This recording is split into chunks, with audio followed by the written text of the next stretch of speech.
It started with little things. The kind of details you'd only notice if you were looking closely. A missed call she didn't mention. The way her voice softened when she answered certain texts. And those late nights at work that never seemed to add up. My wife, Lauren, had always been private, but lately, her secrecy had crossed a line. One night, as we sat at dinner, her phone buzzed, and she turned it face down on the table. I asked casually, "Work?" She nodded without looking at me, and I knew she was lying. My instincts, honed over years in the field, kicked in. Something wasn't right. I should probably mention, I'm not just any husband. My name is Jack Ryder, and I'm an undercover agent with the FBI. For years, I've infiltrated criminal organizations, played roles that forced me to lie, cheat, and manipulate. But Lauren, she was supposed to be my safe place, my constant in a life full of deception. That night, after she went to bed, I couldn't shake the feeling. I unlocked her phone using the passcode I'd memorized months ago. Not because I didn't trust her then, but because habit dies hard. My heart pounded as I scrolled through her messages. And there it was, a string of texts from someone named V. They weren't explicitly romantic, but they didn't need to be. "Can't wait to see you," he'd written. Same place. Her reply was just as damning. Same time. Don't be late. I sat there in the dark, staring at the screen, feeling like the floor had been ripped out from under me. Lauren was cheating on me. My Lauren. The woman I'd built my life around. But I wasn't just heartbroken. I was angry. Not just at her, but at myself. How could I, a man trained to spot liars, have missed this? I wanted to confront her right then and there, but something stopped me. Instead, I went into professional mode. If she was lying about this, what else was she hiding? I needed to know everything before I made a move. Over the next week, I watched her more closely. She thought I was oblivious, but every glance, every phone call, every hurried exit added to the picture I was piecing together. The affair wasn't just physical. It was calculated. She was meeting this V in upscale hotels, dressed to the nines and paying in cash. One night, she came home late smelling of expensive cologne that wasn't hers. She kissed me on the cheek like nothing was wrong, but the mask she wore couldn't fool me anymore. I realized then, I didn't just want to know the truth. I needed it. So I made a decision.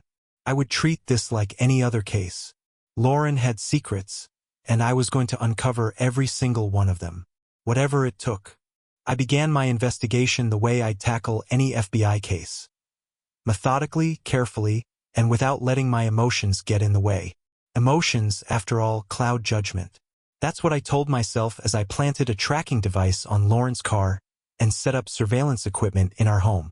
It felt surreal, spying on my own wife, but I reminded myself that she was no longer the woman I thought I knew. The first break came 2 days later. Lauren had told me she'd be working late again. "Big presentation," she'd said, barely looking at me as she grabbed her purse. I checked the tracker as soon as she left. She wasn't heading to her office. She was driving across town to a luxury hotel. I followed her. Not close enough to be seen. I wasn't new to this, but close enough to keep her in sight. She parked in the underground garage, and I watched from a distance as she stepped out of the car in a black dress I'd never seen before. She looked beautiful, stunning even, and for a moment I almost forgot why I was there. Then a man approached her. He was tall, with slicked-back hair and a tailored suit that screamed money. He kissed her on the cheek, and she smiled in a way that made my stomach twist. They walked into the hotel together, laughing. I stayed in my car, hands gripping the steering wheel, trying to process what I'd just seen. This wasn't a casual fling. It was something more. But I needed proof. I grabbed my phone and snapped a few pictures as they disappeared through the revolving doors. That night I couldn't sleep. I kept replaying the scene in my mind, imagining every detail of their evening together. The betrayal felt like a knife in my chest, but I forced myself to focus. I dealt with worse in my line of work. This wasn't about my feelings. It was about getting to the truth. The next morning, I ran the man's license plate through a database at the office. His name was Victor Vic Daniels. a known associate of a criminal organization we'd been investigating for years. My blood ran cold as I read the file. Vic wasn't just some rich playboy. He was involved in money laundering, racketeering, and who knew what else. But why was Lauren with him? Was she just another pawn in his schemes, or was she involved? The questions gnawed at me, and I knew I couldn't stop now. That evening, I checked Lauren's phone again while she was in the shower. There was a text from Vic. "Great job yesterday. The numbers are perfect. Same time next week." Numbers? What numbers? I started looking deeper into her emails, her bank statements, anything I could find. That's when I uncovered the account. A secret bank account with tens of thousands of dollars in deposits, all from shell companies tied to Vic. Lauren wasn't just cheating on me. She was helping Vic launder money. My hands shook as I stared at the evidence. The woman I thought I loved, the woman who shared my bed, was a criminal. And now I had a choice to make. Confront her and risk losing everything, or play the long game and use her to take down Vic's entire operation. I chose the long game. Lauren didn't suspect a thing. She went about her days, blissfully unaware that I knew her every move. At breakfast, she'd smile at me, talk about trivial things like grocery lists or weekend plans, and I'd smile back, pretending I wasn't piecing together the web of lies she'd spun behind my back. I started studying her routine as if she were a suspect in one of my cases. The late-night meetings, the mysterious phone calls, the cash withdrawals. It all painted a picture of someone living a double life. But the Lauren I saw at home was so convincing, so normal, it was almost enough to make me doubt myself. Almost. One night, I followed her again. This time, she wasn't meeting Vic at a hotel. Instead, she drove to an upscale restaurant downtown. I watched from a distance as she handed a manila envelope to a sharply dressed middle-aged man. He glanced inside, nodded, and then walked away without so much as a word. The exchange was quick, efficient, and screamed money laundering. The next day at work, I ran his description through our database. His name was Marcus Trent, a known financier for one of the most dangerous criminal organizations on the East Coast. The pieces of the puzzle were falling into place, and Lauren was right in the middle of it. But there was something I couldn't shake. Why? Lauren wasn't a greedy person. At least not the woman I thought I married. What had pushed her to cross this line? Was it desperation? Manipulation? Or was this who she'd been all along, and I'd been too blind to see it? I started testing her at home, dropping subtle hints to see how she'd react.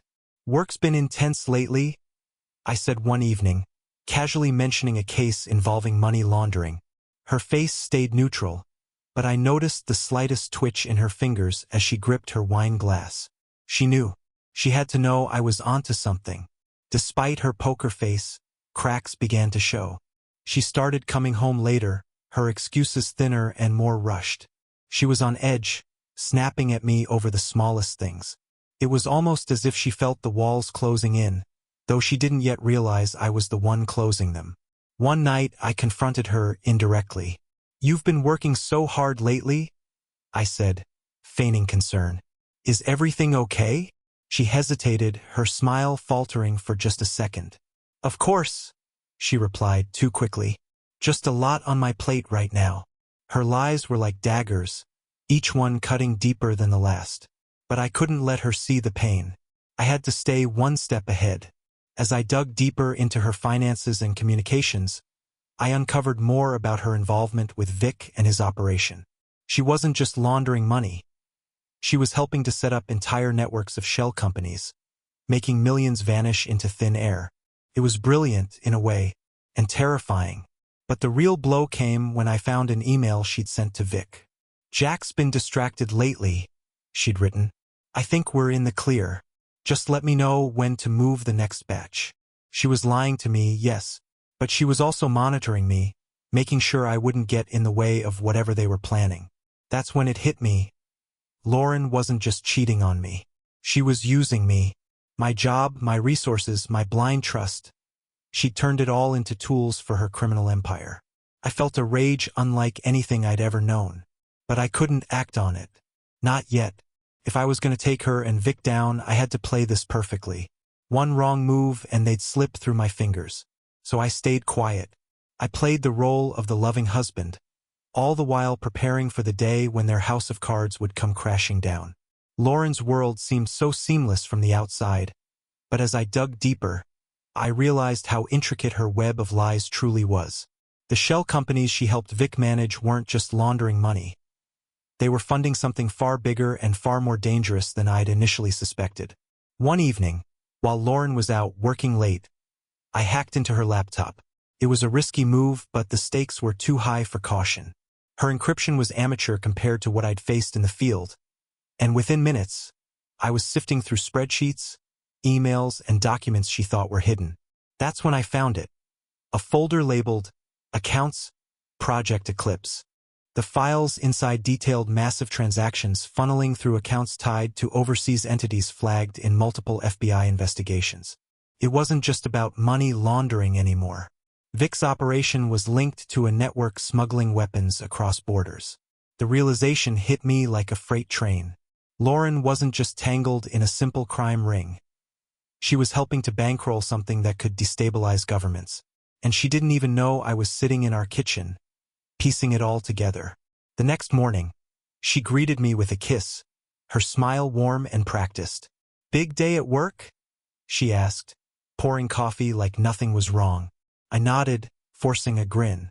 Always. Inside, I was boiling. How could she sit there so calmly, knowing she was complicit in something so dangerous? Was she that good at lying? Or had she convinced herself that what she was doing wasn't wrong? I took the information I'd found to my supervisor at the FBI.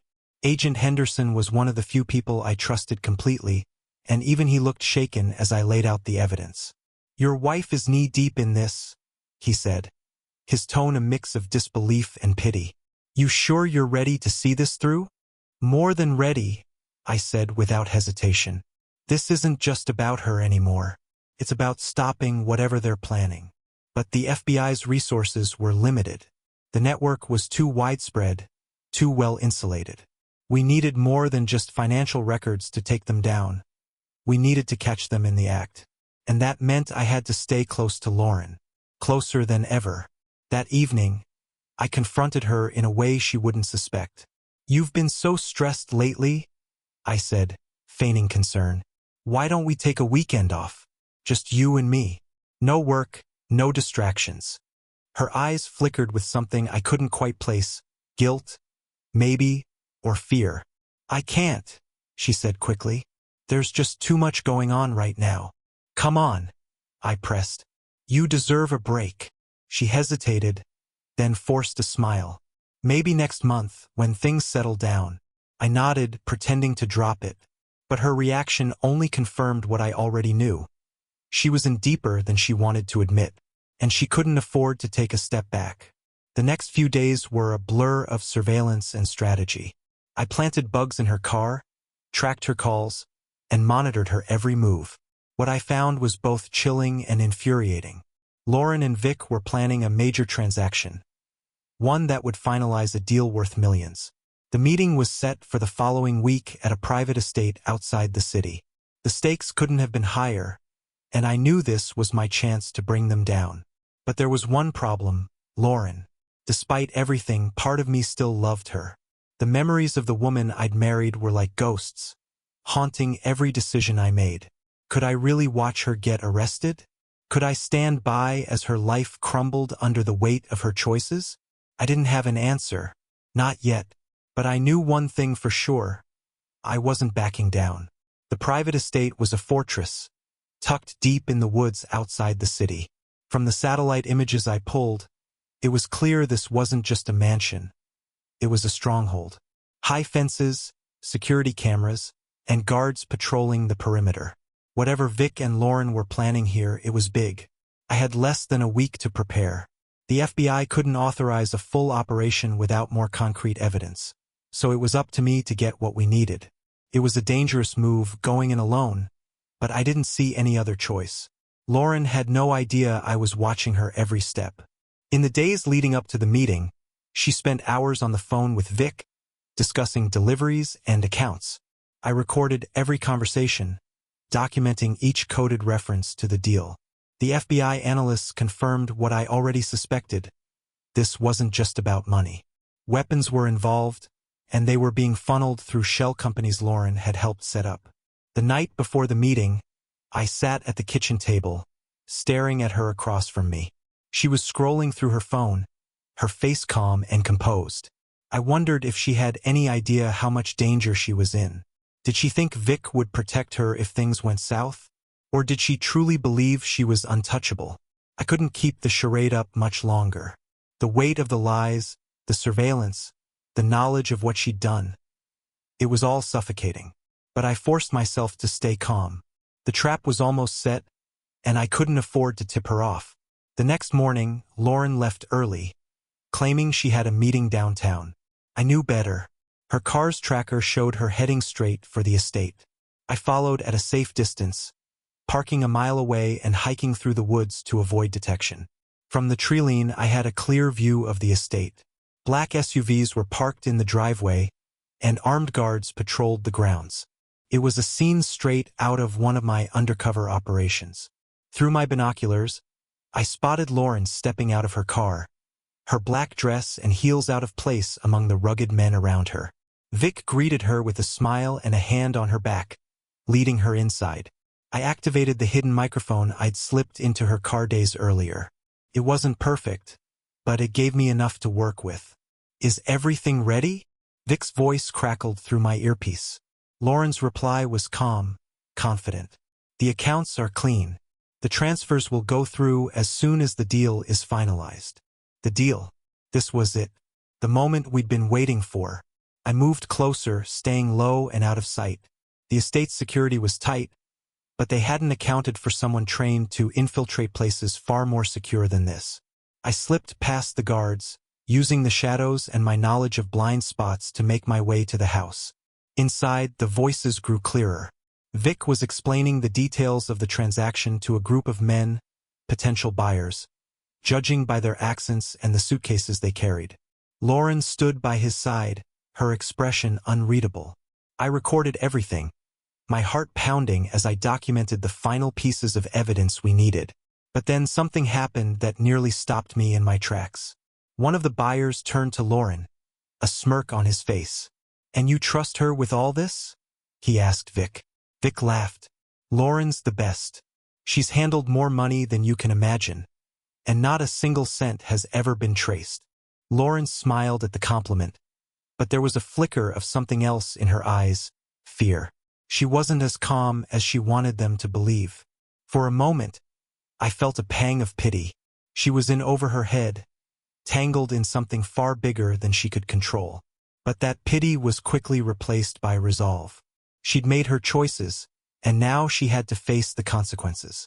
As the meeting wrapped up, Vic handed a briefcase to one of the buyers.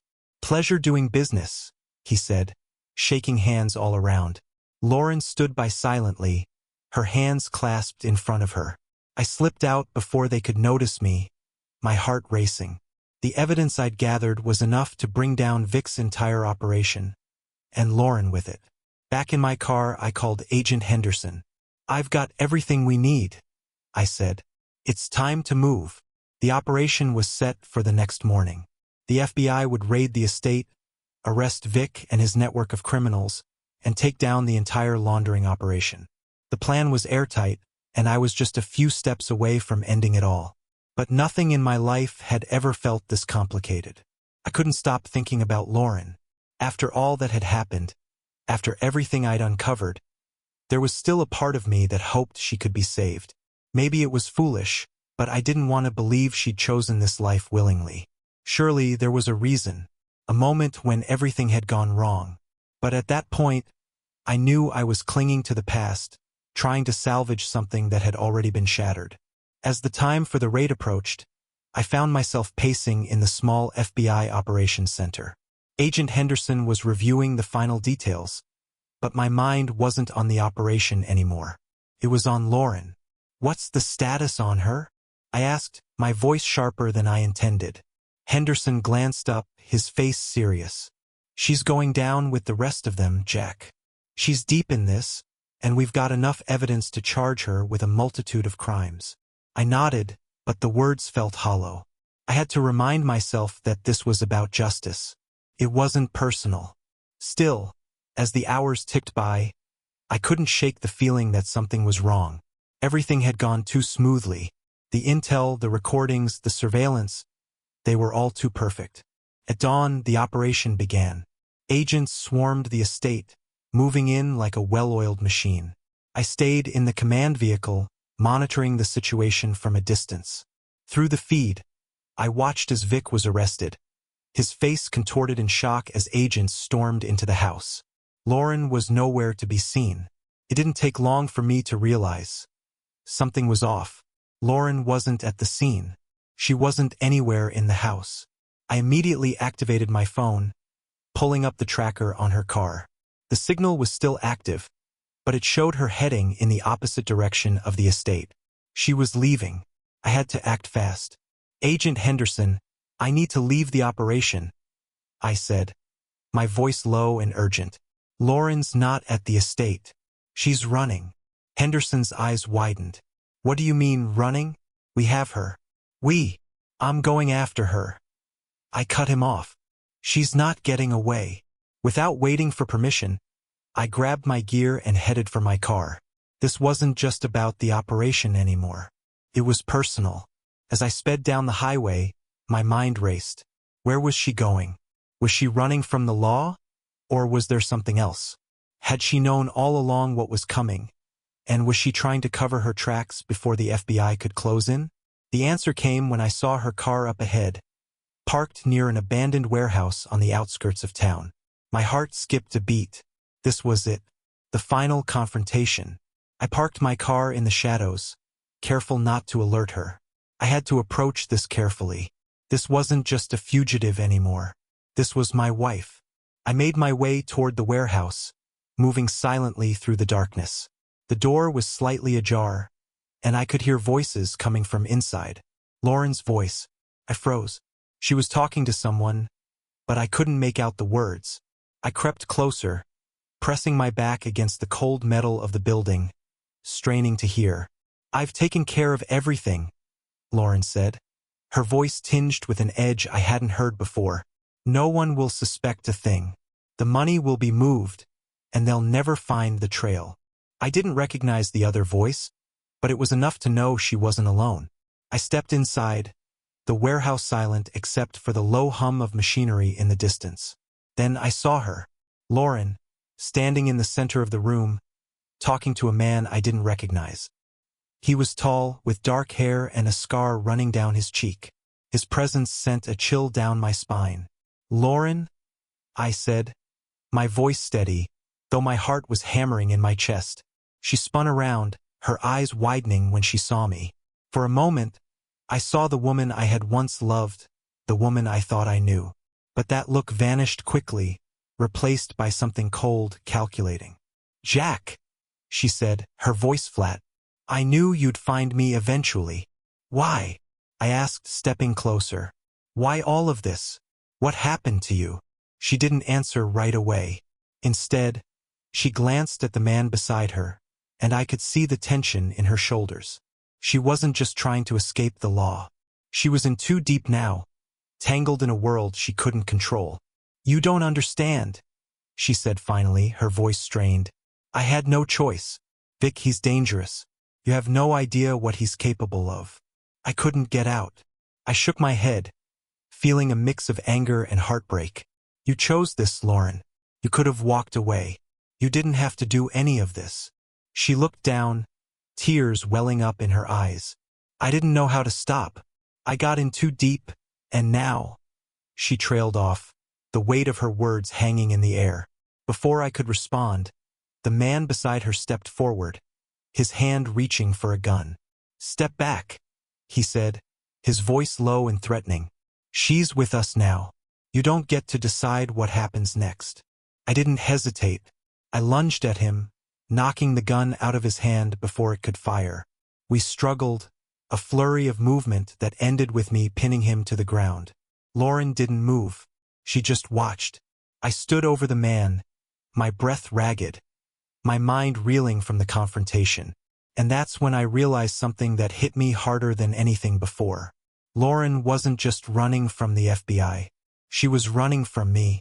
The man I just subdued lay unconscious on the cold concrete floor, and for a moment the warehouse was eerily still. The tension between Lauren and me crackled in the air, thick and suffocating. She hadn't moved an inch, just standing there, her eyes locked on me.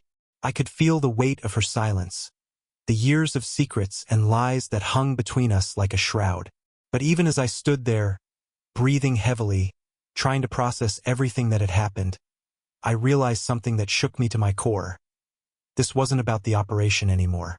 This wasn't about money laundering or Vic or any of the criminal activities she'd been involved in. It was about us.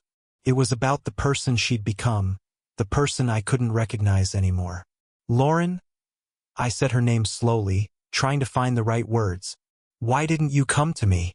Why didn't you ask for help? She finally broke her gaze, looking down at the floor, her lips trembling slightly. You wouldn't have understood, she whispered. You would have tried to fix it, and I couldn't let you. Not this time. I felt a sting in my chest. You think I would have just walked away? I said, my voice barely above a whisper. You think I wouldn't have helped you? Her eyes met mine again, and this time, there was no warmth, no recognition. Only coldness, as if the woman I had loved had been erased. You don't get it, Jack. You're too good for this world. I've already been swallowed by it, and now it's too late. I took a step forward, my heart pounding in my chest. I didn't know what I expected, an apology, an explanation, anything to make sense of the mess I found myself in. But instead, she just turned away from me, as if I were no longer relevant. The man on the floor groaned, stirring slightly. Lauren glanced down at him, then back at me. He'll wake up soon. If you don't leave now, they'll come for you. For both of us. My pulse quickened. Who? I demanded. The organization. They're not as forgiving as you might think. Once you're in for life. And there's no getting out. She spoke as if she were resigned to the fate that awaited her. As if it was inevitable. I shook my head, trying to make sense of it all. So that's it? You're just going to walk away from everything we had? My voice cracked with the weight of the question. She didn't answer right away. Instead, she glanced at the unconscious man, then back at me, her eyes empty. I didn't have a choice, Jack. I thought I did, but I didn't. And now, I've made my peace with it. Peace? I scoffed, my anger rising. You think this is peace? Throwing everything away for a life of lies and crime. She flinched, but said nothing. I took a step back, feeling the distance between us stretch farther with each passing second. The woman I thought I knew, the woman I had loved, had disappeared. In her place was someone unrecognizable. Someone who had crossed a line I couldn't follow. I don't want to do this, I muttered, feeling a wave of frustration and helplessness wash over me. I never wanted to be here, but you forced my hand, Lauren. You forced me to see everything, to know everything. Lauren didn't respond.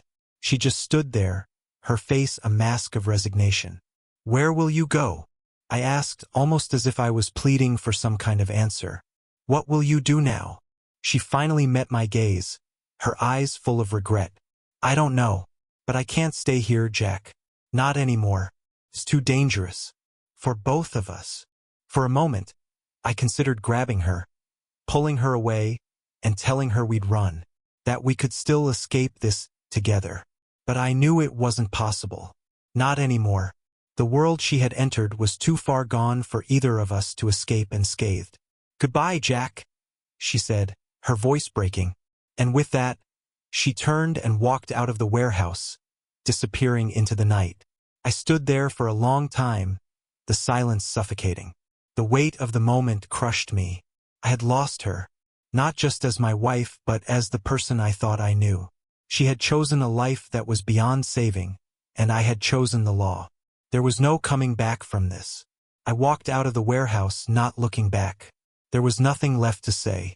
I drove aimlessly, the road stretching out before me like a dark, endless tunnel. My mind couldn't process the weight of what had just happened. Lauren's words, her coldness, her refusal to explain everything she had said echoed in my mind, gnawing at me. She was gone. For good. I should have expected it. I should have seen the signs long ago, but I had allowed myself to believe in something that no longer existed. The FBI's mission wasn't just to stop Vic's criminal empire anymore.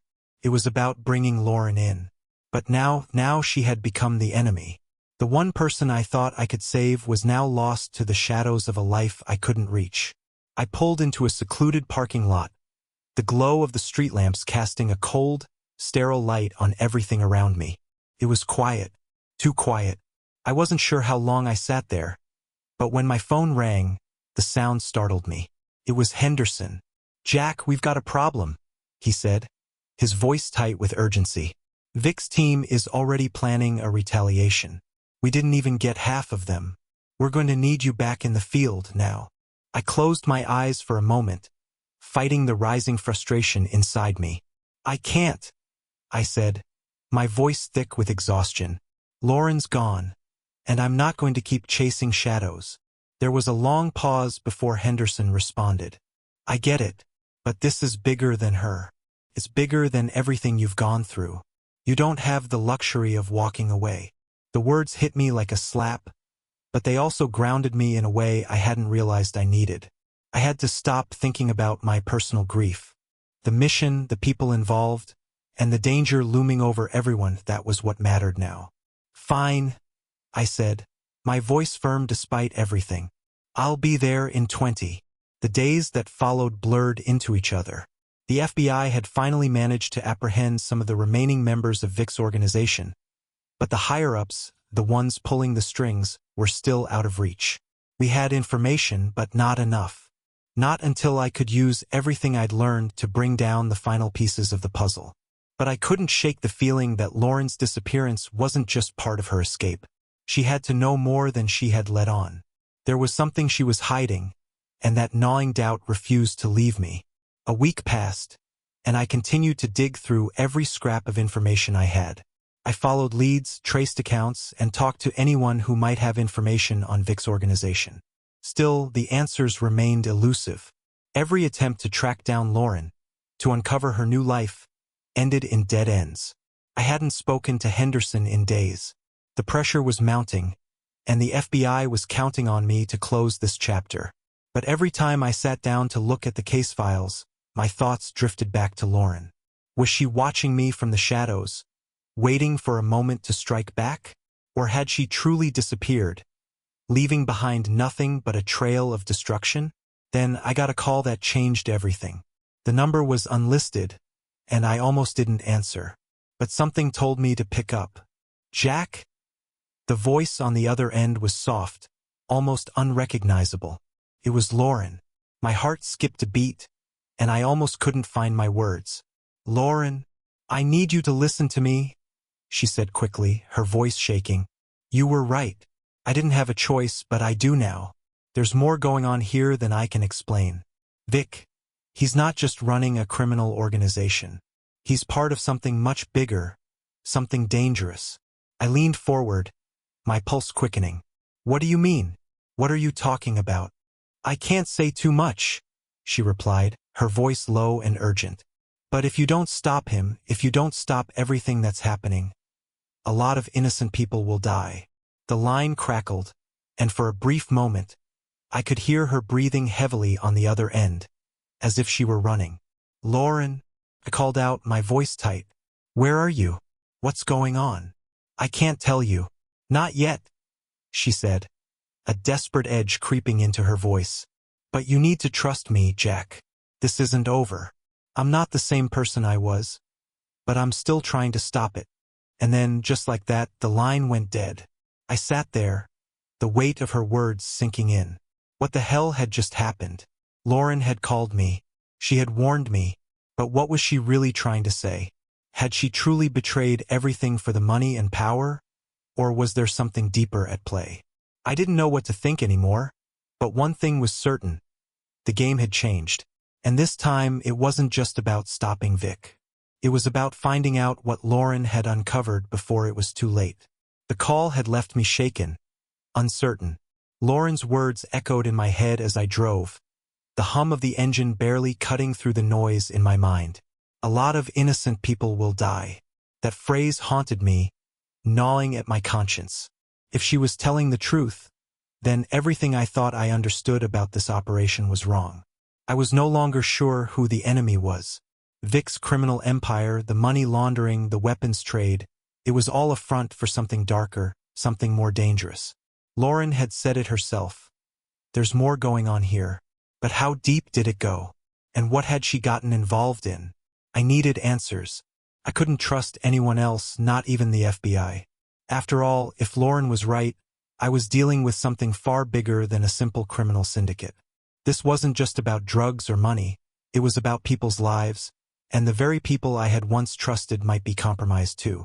I pulled into the parking lot of a nondescript diner. It was late, and the place was nearly empty, just a couple of people sitting at booths in the far corner, their faces half-lit by the dim, yellow lights. I didn't care. I needed to think. Pulling out my phone, I scrolled through the information I had on Vic's network, but it was all surface-level stuff. Names, numbers, dates, nothing I hadn't already gone over 100 times. But something nagged at me, a detail I had missed. I stared at the screen, my mind spinning, until something clicked. The offshore accounts. The one that Lauren had tried to get me to look at before everything went south. The one that didn't match any of Vic's regular transactions.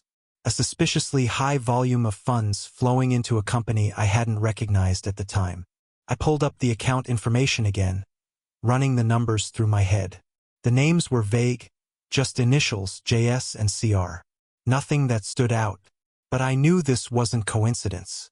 I had seen this kind of thing before in the criminal world. Accounts used as a cover for something else. Something hidden.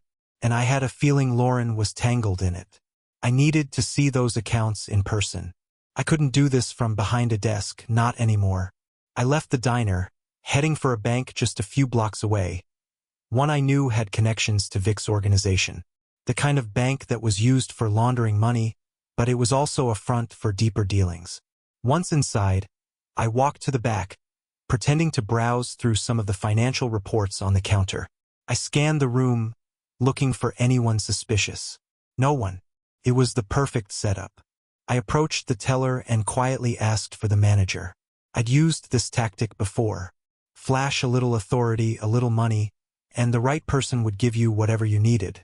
When the manager arrived, I smiled, trying to hide the anger that was boiling beneath the surface. I'm doing an audit for a client, I said, showing him a fake ID that had been easily forged by one of my contacts in the bureau. I need to review some of your high-risk accounts.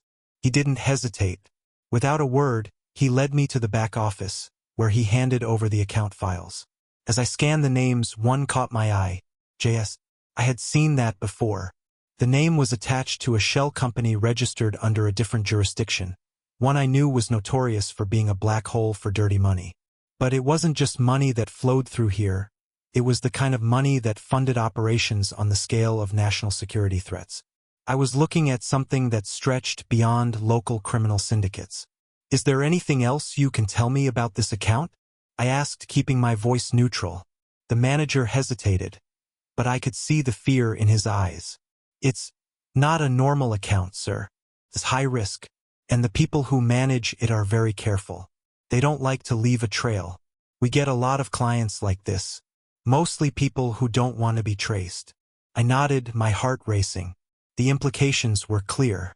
Whoever JS was, they were involved in something far bigger than just Vic. This was international. Dangerous. Thanks, I said, pushing the folder back across the desk. I think I've got all I need. I left the bank without a word, my mind racing. This wasn't just about taking down Vic's organization anymore. This was a whole network, stretching across borders. The people behind it weren't just criminals. They were pulling the strings of some massive operation. And I couldn't stop wondering if Lauren was at the center of it. Was she just another pawn in a game too big for her to understand? Or was she more involved than I realized? As I drove back to the FBI office, the questions mounted. I had to know more. I couldn't stop until I had answers, until I understood what Lauren had gotten herself into. But even as I thought I was one step ahead, I couldn't shake the feeling that the real threat was still out there, and I was about to step right into the heart of it. The next day, I dug deeper into the shell company connected to JS. My instincts were right. This was more than a money laundering operation. The company had ties to powerful political figures, military contractors, and even tech giants. Someone, somewhere, was pulling the strings, orchestrating a web that went far beyond what I could have ever imagined. I couldn't shake the feeling that Lauren was more than just a victim in this. She had to be a player. But how deep was she involved? I had to find her, confront her, and get the truth. As I sat in my car, staring at the street in front of me, my phone buzzed. A message from an unknown number. Meet me at the old warehouse. Vic's men are closing in. If you want the truth, you'll find it there. I knew the place well. It was the last place I'd expect Lauren to be, but it was the only lead I had left. I arrived at the warehouse just as the sun began to set, the orange light casting long shadows across the empty space. The place looked abandoned, but I knew better. The message was clear. Someone was waiting for me, and it wasn't just Vic's men. I moved quietly, my senses heightened. The shadows seemed to shift around me, and every creak of the old building made my heart race. I could feel the presence of someone close, watching me. Suddenly, a voice echoed through the silence. "Jack, you made it." I turned to see Lauren standing in the doorway, her face drawn and tired, but there was something different about her. She wasn't the woman I remembered. She was colder, harder. "You shouldn't be here," I said, stepping closer. "This has gone too far. You have no idea what you're mixed up in." "I'm not the same person I was," she replied, her eyes sharp. "But neither are you. You think you're fighting the right battle, Jack, but you don't even know who the real enemy is." I frowned. "What do you mean?" "The people behind this, they're not just criminals. They control everything." Her voice trembled with a mix of fear and anger. "You think you're going after Vic, but there's someone much higher than him pulling the strings." Before I could respond, the sound of footsteps echoed in the distance. I looked over my shoulder to see two figures emerge from the darkness, their faces masked. I was out of time. Lauren stepped forward, her voice cold as she spoke. "You have to trust me, Jack. The truth is bigger than any of us. But I can't be part of your world anymore." The masked men moved closer. Without warning, they pulled out guns and aimed them at both of us. I had only seconds to act. Everything I had been fighting for, all the questions, the lies, the betrayal, this was the moment it all came crashing down. I had no choice but to fight back. But as I did, I couldn't help but wonder, had I already lost? This is the end of the story. What do you think of how it all unfolded? Feel free to comment below, share your thoughts, and don't forget to subscribe for more intense, unpredictable stories.